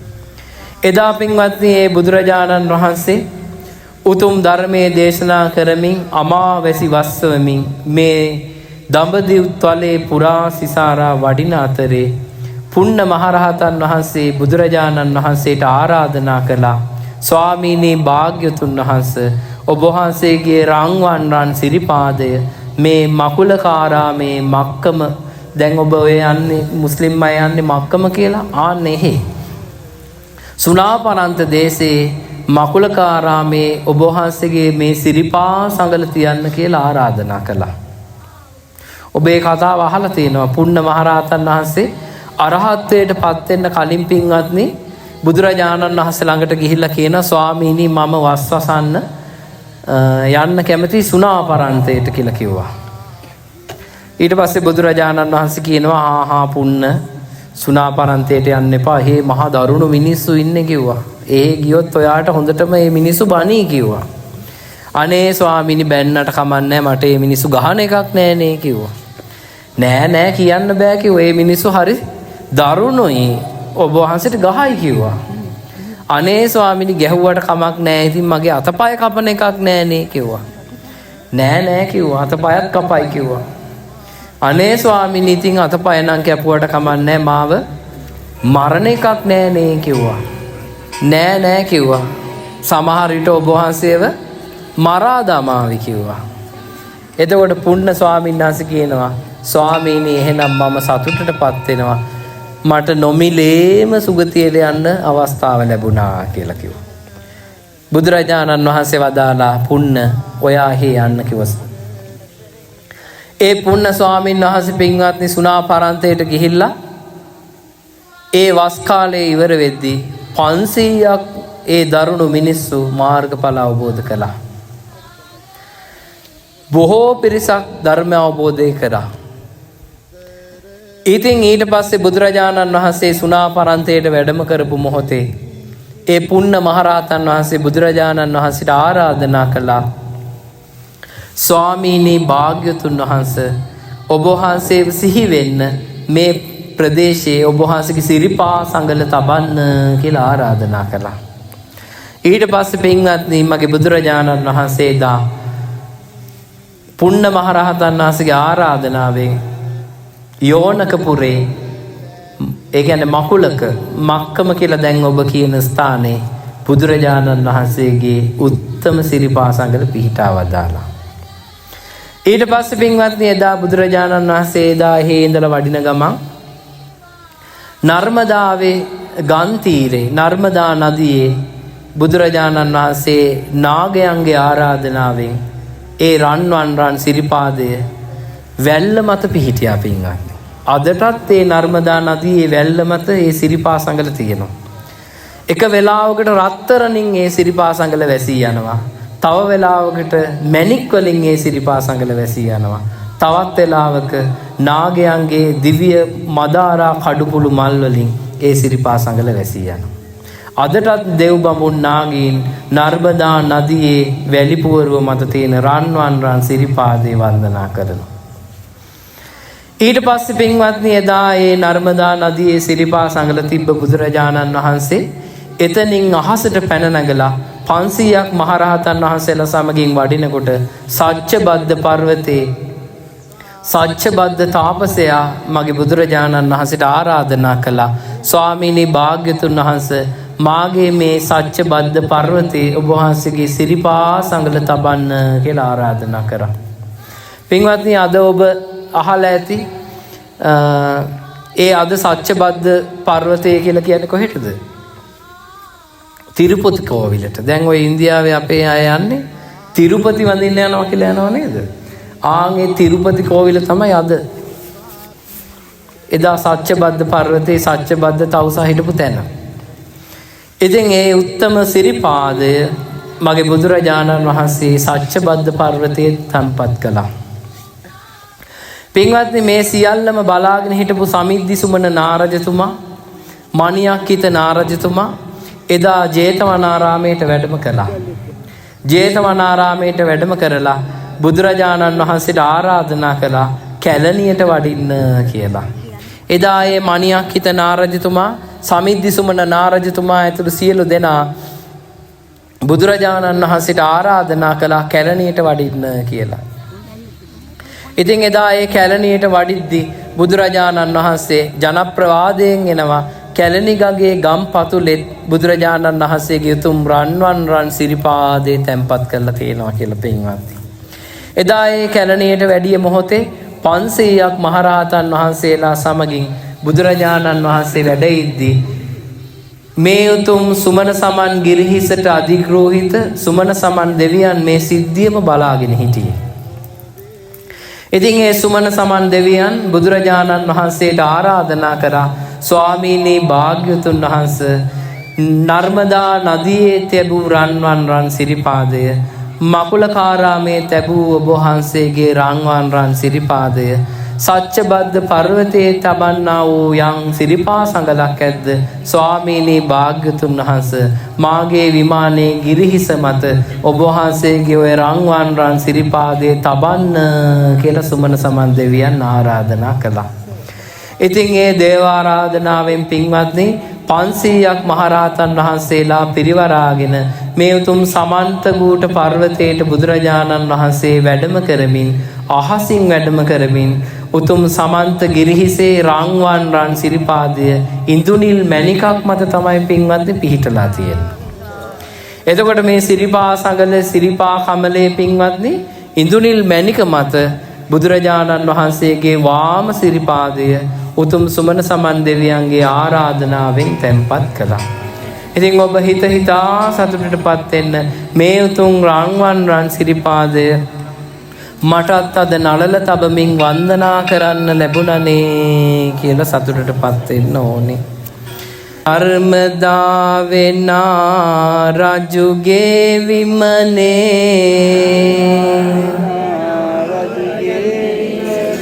පිහිටිය සම්බුදු සිරිපා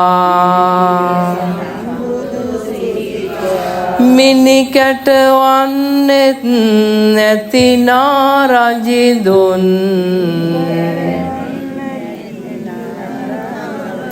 විමනේ පිහිටිය සිරිපා කතරක යෝනක පුරයේ පිහිටිය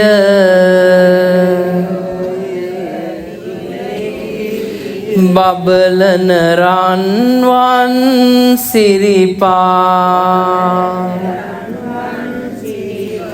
වඳිමි වඳිමි සම්බුදු සිරිපාදේ නිවන් පතා වඳිනෙමු සිරිපාදේ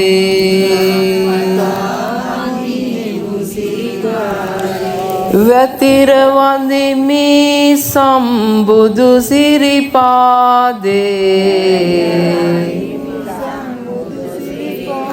නලල තබා වඳිනෙමු සිරිපාදේ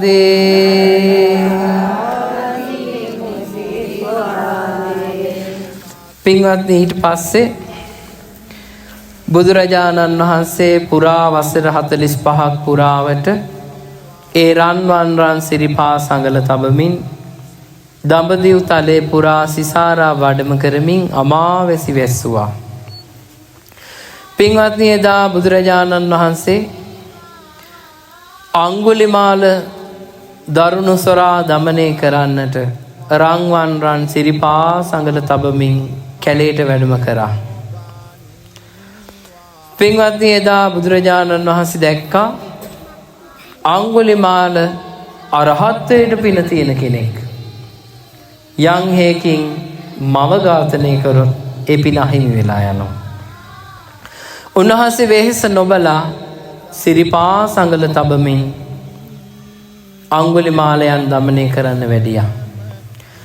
අංගුලිමාලයන් අශ්වයෙකුට බඳු වේගයෙන් බුදුරජාණන් වහන්සේ පිටිපස්සෙන් දුවගෙන කඳුරක් අමෝරාගෙන එනවා. බුදුරජාණන් වහන්සේ සිරිපා සඟල තබමින් සෙමින් සෙමින් වැඩම කළා.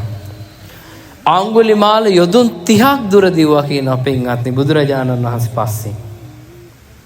බුදුරජාණන් වහන්සේ හිමීට සිරිපා සඟල තබමින් වැඩම කළා. පින්වත්නි බුදුරජාණන් වහන්සේගේ සිරිපා සඟල මත එදා අංගුලිමාලයන් දමනය වෙලා ඒ සිරිපා කමල සිප ගනිමින් ධර්ම අවබෝධය කරමින් අමා නිවනටපත් වුණා. පින්වත්නි එදා බුදුරජාණන් වහන්සේ පිඩුසිඟා වඩිනකොට සුනීතයන් බුදුරජාණන් වහන්සේගේ රන්වන් රන් සිරිපාදේ දැක්කා. අසූචි කද කරේ බැඳගෙන සුනීතයන් බුදුරජාණන් වහන්සේ දැකලා පාරෙන් පැල්ලහැට පැන්නා. කානුවට පැන්නා. කානුවට පනිද්දී බුදුරජාණන් වහන්සේගේ රෝස පාට සිරිපා සඟල රන්වන් රන් සිරිපා සඟල රත්තරන් පාට නියපොතු සඟලින් යුතු බුදුරජාණන් වහන්සේගේ දිග ඇඟිලි වලින් යුක්ත ඒ සිරිපා සඟල සුනීතයන්ගේ නෙතට දකින්න ලැබුණා. සුනීතයන් බුදුරජාණන් වහන්සේගේ සිරිපා සඟල දුටුවා. පස්සේ නිවන් දැක්කා. එදා සෝපාක අමු සොහොනේ බියෙන් කෑ ගහමින් ශෝක කරමින් සිටිද්දී බුදුරජාණන් වහන්සේ අමු සොහොනට සිරිපා සංගල තබමින් වැඩම කළා. ඒ සිරිපා සංගල දුටු සෝපාක පින්වත්නි බුදුරජාණන් වහන්සේ සරණ ගියා. අමා නිවනින් සැනසුණා. පින්වත්නි මෙසේ 45 වසරක් පුරා බුදුරජාණන් වහන්සේ ධර්මයේ දෙසමින් අමාවැසි වසමින් වඩිද්දී අපගේ වාසනාවට මේ ලංකා ධරණී තලයටත් වැඩම කළා.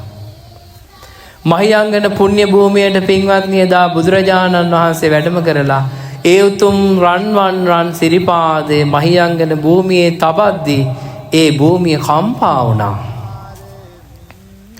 මහියංගන මහා සෑ සමිඳුන්ගේ ඒ සලපතල මළුවේ බුදුරජාණන් වහන්සේගේ සිරිපා සංගල පිහිටියා. සමාධිසුවයෙන් මහරහතන් වහන්සේලා 500ක් පිරිවරාගෙන උන්වහන්සේ වැඩ හිටියා. එදා පින්වත්නි බුදුරජාණන් වහන්සේ ස්වර්ණමාලී මහා සෑ සමිඳුන්ගේ සලපතල මළුවේ ඒ රන් සිරිපා තබමින් පියවර මැන්නා. පින්වත්නි ජනප්‍රවාදයෙන් එනවා තූපාරාමයට පහළින් තිබෙනවා ඔබ වන්දනා කරා පාදලාංචන චේතිය කියලා චූටි චෛත්‍යයක්. ඒ චෛත්‍ය රාජානන් වහන්සේගේ තුල මේ භද්‍ර කල්පයේ පහළ වෙච්ච සිව් බුදුරජාණන් වහන්සේලාගේම සිරිපා සංගල තියෙනවා කියලා සඳහන් වෙනවා පින්වත්නි. ඉතින් ඔබ යම් මොහොතක අනුරාධපුරේ ගියොත් තූපාරාමයට පහළින් පාදලාංචන චේතිය කියලා චූටි චෛත්‍යයක් තියෙනවා. මං ගිය පාර වන්දනා කරා මේ මිනිස්සු එක්කන් ගිහලා. ඒ උත්තම චෛත්‍ය රාජානන් වහන්සේ තුල සිව් බුදුරජාණන් වහන්සේලාගේම සිරිපා සංගල තියෙනවා පින්වත්නි. පින්වත්නි මේ ලෝකයට සිරිපා සංගලවල් දෙකක් බුදු සිරිපා සංගලවල් දෙකක් එකපාර පිහිටන්නේ නැහැ. ලෝකෙට දරා ගන්න බෑ ඒක. මේ ලෝකෙට එක වර්තාවකට එක බුදුරජාණන් වහන්සේ නමයි පහළ වෙන්නේ. මක් නිසාදයක් බුදු සිරිපා 4ක් ලෝකේ පිහිටන්නේ නැහැ. දරා ගන්න බෑ මහ පොළොවට. එනමුදු පින්වත්නි මේ තුම් සමන්ත ගිරිහිසේ බුදුරජාණන් වහන්සේගේ වාම ශ්‍රී පාද පද්මේ තිබෙනවා. පාදලාංචන චේතිය අභියස බුදුරජාණන් වහන්සේගේ සිරිපා සංගල තිබෙනවා. ජනප්‍රවාදයෙන් තිබෙනවා අභයගිරියේ බුදුරජාණන් වහන්සේගේ සිරිපා සංගලක් පිහිටියා කියලා. එනමුදු පින්වත්නි බුදුරජාණන් වහන්සේගේ රන් සිරිපා මේ ලංකා ධරණී තලයටම සිත සරසමින් සමන්ත ගිරිහිසේ වැඩ සිටිනවා. ඉතින් ඔබ හිතා සතුටටපත් වෙන්න පින්වත්නි. මගේ බුදුරජාණන් වහන්සේගේ උත්තම සිරිපා සංගල මටත් වන්දනා කරන්න ලැබුණනේ කියලා. 45 වස් පුරා ගෙවෙන තුරු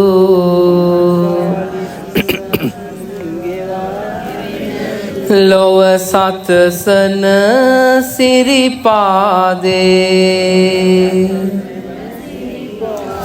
මහා කරුණාවෙන් සිරිපා තබමින් දම්සක කරකවමින්නේ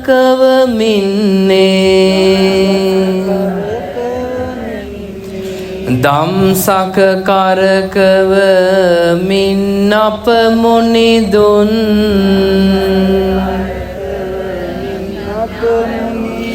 සිහනද පතුරාලන්නේ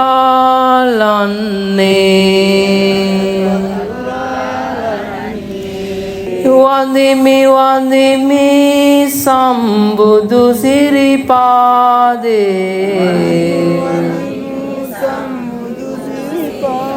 නිවන් පතා වඳිනෙමි සිරිපාදේ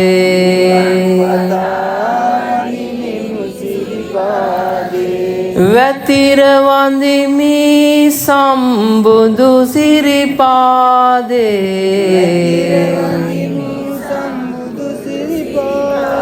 නලල තබා වඳිනෙමු සිරිපාදේ.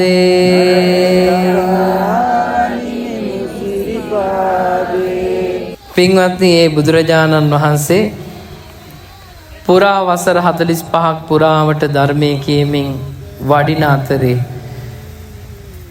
උන්වහන්සේගේ වයස කෙමින් කෙමින් ගෙවී ගියා. උන්වහන්සේගේ වයස පින්වත්නි අවුරුදු 80ක් දක්වා ගෙවී ගියා. වයස අවුරුදු 80ක් එද්දී ඒ උතුම් බුදුරජාණන් වහන්සේ එදා ආනන්ද ස්වාමීන් වහන්සේට කියනවා, පින්වත් ආනන්ද, තථාගතයන් වහන්සේ දැන් හොඳටම වේසයි. ආනන්ද තථාගතයන් වහන්සේ දැන් හොඳටම වෙහෙසයි. ජරාවට පත් වෙලා ඉන්නේ. ජජ්ජර සකට.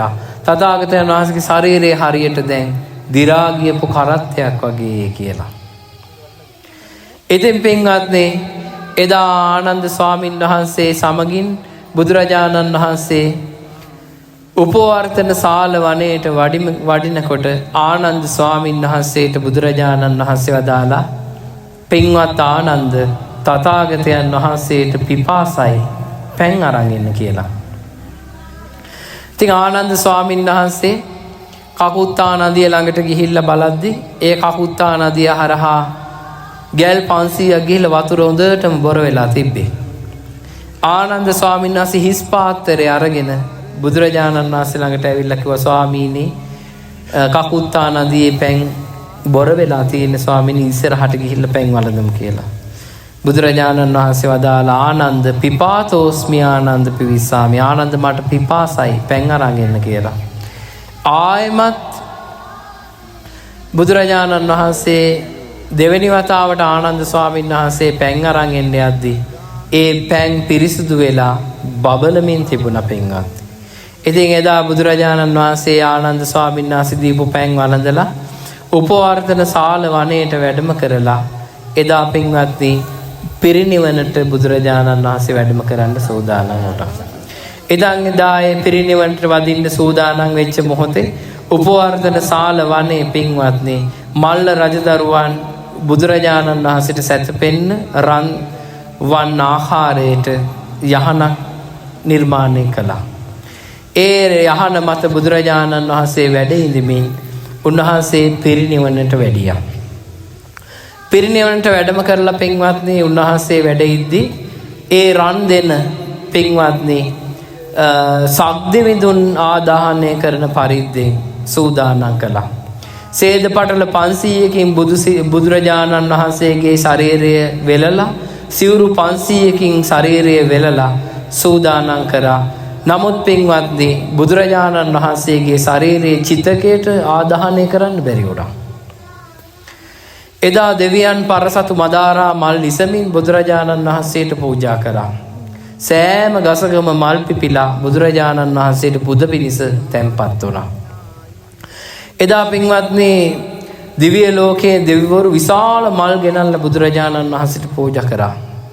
එදා ඒ පින්වත් මිනිස්සෙක් එක මලක් අරගෙන පින්වත්නි කැලේ මැදින් ඈතට යනකොට විශාල කුඩයක් වගේ මලක් අරගෙන යනකොට මහා කස්සප මහ රහතන් වහන්සේ දැකලා ඇහුවා, මේ කුඩයක් වගේ විශාල මල කොහෙන්ද කියලා. එතකොට ඒ උපාසක මහත්තයා කිව්වා, ස්වාමීනි කාශ්‍යපයන් වහන්සේ ඒ භාග්‍යවත් බුදුරජාණන් වහන්සේ පිරිනිවනට වැඩියා. දෙවියන් විසින් පූජා කරපු මේ විශාල මලක් මං අරන් යනවා කියලා. මහා කස්සප මහරහතන් වහන්සේ අදිෂ්ඨාන කරා, ඒ බුදුරජාණන් වහන්සේගේ සිරිපා සංගල දකින්න නැතුව, ඒ බුදු සිරිපා වඳින්න නැතුව උන්වහන්සේගේ චිතකේ ආදාහනය වෙන්න එපා කියලා. ඊට පස්සේ පින්වත්නි මහරහතන් වහන්සේලා පිරිවරාගෙන මහා කස්සප මහරහතන් වහන්සේ බුදුරජාණන් වහන්සේගේ රන් දෙන තියෙන තැනට ඈතින් වඩිනකොට සෝසුතුම් නගමින් හඬමින් වැළපෙමින් සිටි ජනතාවට ආයමත් හිතට සතුටක් ඇති වුණා. අනේ ආයමත් බුදුරජාණන් වහන්සේ වඩිනවද කියලා හිතුණා. මක්නිසාදයක් පින්වත්නි බුදුරජාණන් වහන්සේගේ රූප ස්වභාවයට සමාන අයුරින් මහා කස්සප මහරහතන් වහන්සේත් වැඩ සිටියේ. ඉතින් එදා මහා කස්සප මහරහතන් වහන්සේ වැඩම කරලා බුදුරජාණන් වහන්සේගේ රන් දෙන මත 3 පාරක් පැදකුණු කරලා මේ තමයි බුදුරජාණන් වහන්සේගේ සිරස කියලා සිරස වන්දනා කළා. ආයමත් වටයක් පැදකුණු කරලා මේ තමයි බුදුරජාණන් වහන්සේගේ සිරිපා සංගල කියලා. සිරිපා සංගල වන්දනා කරද්දි පින්වත්නි සේද පටල 500යි සිවුරු 500යි විවෘත වෙලා බුදුරජාණන් වහන්සේගේ උත්තම රන්වන් සිරිපාදය මහා කස්සප මහරහතන් වහන්සේගේ නළලේම පිහිටියා. ඒ උතුම් රන්වන් සිරිපාදේ තමයි පින්වත්නි මේ උතුම් සිරිපා කමල මත බුදුරජාණන් වහන්සේ තැන්පත් කළේ. ඉතින් ඔබ හිත හිතා සතුටටපත් වෙන්න ඒ උත්තම රන්වන් සිරිපාදේ අද මට වන්දනා කරන්න ලැබුණා කියලා සතුටටපත් වෙන්න. රන් දෙන මත වැඩි විට අප මුනි දුගේ බබලන රන්වන් සිරිපා මහකසුප් මුනි දුන්ගේ සිරසේ අවසන් වර පිහිටන්නේ බුදුරැස් විහිදෙන ආසිරිය දකිමින් ලෝ සත හැම සනසන්නේ වඳිමි සම්බුදු සිරිපාදේ නිවන් පතා වඳිනෙමු සිරිපාදේ වැතිර වඳිමි සම්බුදු සිරිපාදේ නිවන් පතා වඳිනෙමු සිරිපාදේ